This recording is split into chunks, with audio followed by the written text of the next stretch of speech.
আসসালামু আলাইকুম গাইস, আজকে একটা নতুন ভিডিও নিয়ে আপনাদের মাঝে হাজির হলাম।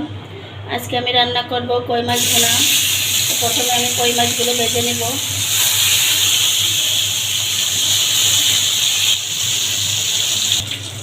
বন্ধুরা, আমার মাছগুলো ভাজা হয়ে গেছে। এখন মাছগুলো আমি তুলে রাখবো।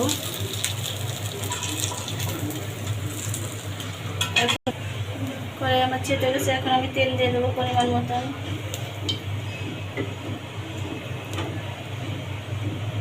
এখন বেটে রাখা মশলাগুলো দিয়ে দেবো।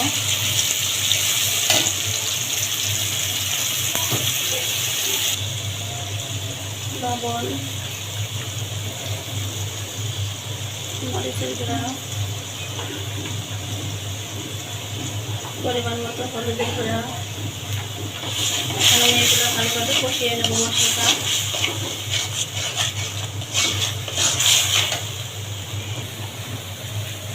মশলাটা কষানোর জন্য আমি একটুখানি পানি দেবো।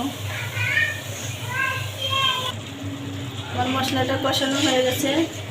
এখন আমি মাছগুলো দিয়ে ঝোলের পানি দিয়ে দেবো।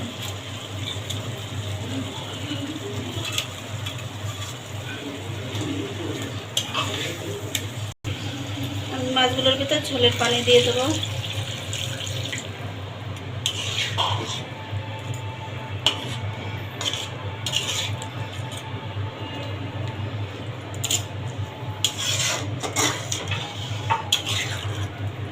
এখন কিছুক্ষণ ফুটিয়ে মশলাটা যাতে মাছের সঙ্গে মিশে যায় জাল করে নেব। এখন আমি মাছগুলোর ভিতরে জিরা বাটা দিয়ে দেব। এখন আমি মাছ ভুনাটা হয়ে গেছে বন্ধুরা। তো মাছ ভুনাটা কেমন লাগছে কমেন্ট করে জানাবেন। একটা লাইক, কয়েক কমেন্ট আর একটা শেয়ার দিয়ে পাশে থাকবেন। একটা সাবস্ক্রাইব করে দেবেন। আল্লাহ হাফেজ।